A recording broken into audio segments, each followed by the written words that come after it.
Ассалаумағалейкум, қалайсыңдар, қалай жағдайларың? Менің арнама қош келдіңдер.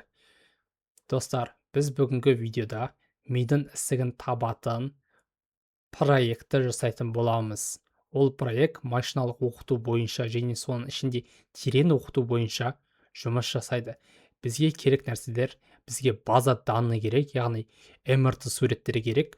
Өйткені қазір көрсететін боламын, MRT суреттер не үшін керек екенін. Сол MRT суреттері керек. Тест тренинг, соның барлығы Kaggle деген сайт бар. Сол сайттан алсаңыздар болады. Астына ссылка қалдырып кетемін.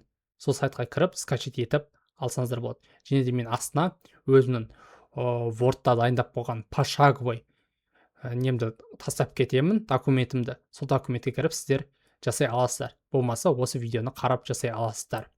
Және екінші, бізге Python керек. Python бізге 3.11 версиясы керек. Одан кейін барып бізге библиотекаларды орнату керек. Библиотекаларды орнатып болғаннан кейін барып бізге Jupyter деген ноутбук блокнотты орнату керек. Яғни Python өзінің блокнотын через PowerShell, яғни командный строка арқылы жұмыс жасайтын боламыз. Ал енді проект қалай екенін қазір көрсетемін. Мінеки біздің жобамыз ашық тұр. Енді біз осыған бір сурет жүктейміз. Кез келген суретті жүктейміз осылай. Бастау. Мінеки болжау нәтижесі жүктелген сурет бойынша барлығы осылай шығып тұрады. Басынан жүктейік. Мысалы, ісік жоқ несін жүктейік. MRT суретті мысалы. Ісік жоқ деп шығып берді. Мінеки осы біз жобаны қазір бірге жасайтын боламыз. Мен берген сайттан данныйларды жүктеп аласыздар. Сол данныйларды жүктеп алған соң извлечить етесіздер, яғни шығарасыздар архивтен. Архивтен шығарған соң локальный диск С дегенге жүктейсіздер. Мынау этот компьютер деп тұр ғой, осы локальный диск С дегенге жүктеп қоясыздар. Жүктедіңіздер және проекттің атын Brian Tomor тест деп мен қазір жаздым. Себебі менде бірінші проектім бар. Мен сіздерге бұны қазір пошаговый көрсетіп үйретейін деп жатырмын ғой. Сол үшін мен екіншісін тест деп аштым. Бірінші менде дайын тұрған проект, екінші тест. Түсіндіңіздер ғой, осылай ашып алдым және кіреміз ішіне.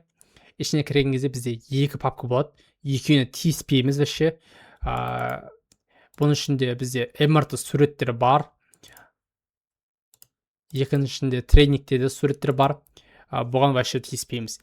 Келесі шаг бізде пусукты ашамыз да командная строка деп жазамыз. Мына командная строка. Запускает администратор. Да дейміз. Командная строканы аштық. Одан кейін біз жұмыс қалтасына өту керекпіз. Жұмыс қалтасы дегеніміз мына жерде путь. Яғни осы төбеге барамыз да копировать етіп аламыз. Дәл осылай жасап аламыз өзімізге. Менікі міне уже дайын тұр. Осыны копировать етіп аламын да мен командный строкаға қоямын. Қойдым. Енді келесі бізде не істеу керекпіз? Біз виртуалды ортаны құру керекпіз. Виртуалды орта дегеніміз жалпы. Мен қазір библиотека, блокнот, тағы басқа заттарды орнатайын деп жатырмын ғой. Соның барлығы бір қалтада, бір папкада тұрады. Бір папкада тұрған соң оның ең үлкен плюсы, біз оны тез удалить етіп, компьютерді тазалай аламыз. Және басқа проекттерге ол зияны тимейді. Егер сіз бұлсыз да орнатуға болады, бірақ маған осы ыңғайлы. Сол үшін мен сіздерге осымен көрсетіп жатырмын. Жақсы ғой, түсінікті ғой. Осылай копировать етіп аламыз. Бұны қоямыз. Так, бірінші қалтаны, жұмыс қалтасына өттік. Одан кейін виртуалды ортаны создавать еттік. Одан кейін оны іске қосу керек бізге. Оны іске қосамыз, копировать етіп қоямыз тоже. Ең соңғы, яғни бізде мына жерде библиотекаларды орнатамыз. Мен дайындап қойдым. Менің документімде бұлар дайын тұрады. Копировать етіп, вставить етіп қоя бересіздер. Все, кетті процесс. Бізде бүкіл библиотекалар орнатылып бітті. Енді біз блокнотымызға кіретін боламыз. Ол үшін біз Jupyter Lab деп жазатын боламыз. Менде жазылып тұр. Сіздер сөйтіп жазасыздар. Одан кейін барып Enter'ді басып запускать етесіздер. мінекей запускать етілді және бізде сайтқа лақтырды. Сайтқа лақтырғанда осылай ашылмай қалса біз не істейміз? Біз астына барамыз да мынау консольға, яғни команда строкаға. Осы жерден осы жолды көшіріп аламыз. Ctrl-C-мен көшіріп алдық. Одан кейін төбеге қоямыз. Мінекей біз ашып алдық. Ашып алған кезде бізде мына жерде 3 папка тұрады. Testing, training, tomorrow деп. Мынау папка менде бағана жасап көрдім. Тест сол кездегі папка өшіріп тастайын. Басынан жасап көретін боламыз. Python дегенге кіреміз. Мына жерде тұр. Міне. Бірінші тұрған. Осыған кіреміз. Және осылай бізде ашылады. Осы жолға біз не жазамыз? Біз дайын код бар бізде. Сіздерде де бар, ол документтің ішінде, соның ішіне салып қойдым. Сол жерден копировать етіп, осы жерге қоясыздар. Мінекей менде документ ішінен аламын, осылай. Документтің ішінен алдым, копировать етіп. Енді Ctrl-V-мен осы жерге қоямын. Ship and-пен запускать етемін. Бізде қазір запускать етілу керек. Мінекей барлығы сәтті жүзеге асты. Енді екінші бізде екінші модельді оқыту, құру, соны қойық, соның кодын. Мінекей осы жерден, осы жерге мінекей копировать етіп аламыз. Мына жерге қоямыз, ship and-ті басамыз. Мінекей бізде запуск кетті. Бізде 15 эпоха болатын болады. Мінекей достар, бізде моделіміз оқытылып аяқталды. Мінекей жазылып тұр, және файл сохранить етілді. Ал ол файл міне тұр. Көріп тұрсыздар ғой. Міне, Brian Tomor модель деп мына жерге сохранить етілді. Енді біз жоғарыдағы плюсікті басамыз. Басқаннан кейін барып, біз астындағы мына жердегі Python файл деген бар. Соған басамыз да. Осы кодты қоямыз. Ол кодты документтен аласыздар. Документке сап қойғам. Салдық. Енді одан кейін барып, біз файлдың атын өзгертеміз мына жерде. Яғни осылай қоямыз. Ол шынан оң жағын басамыз. Мінекей. Оң жағын басамыз. Осылай қоямыз. Яғни. Мінекей. Все. Қойдық.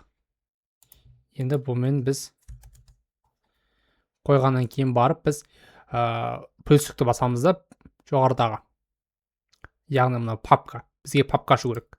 Сол папканы ашамыз. Папкеге мына атты береміз. Міне. Templates.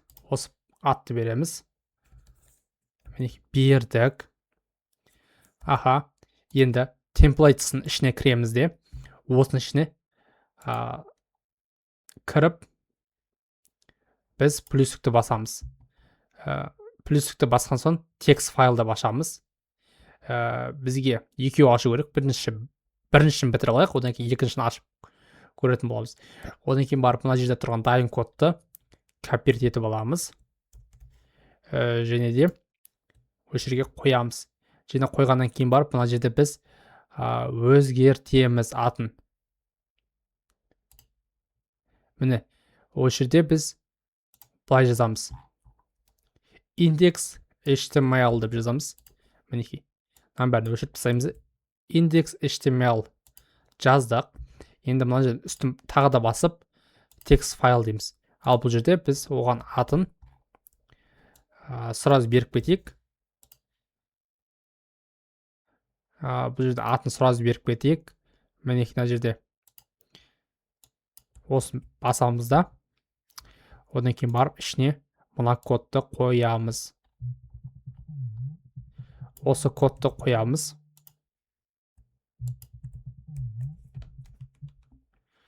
Осы кодты қойып сохранить кеттік.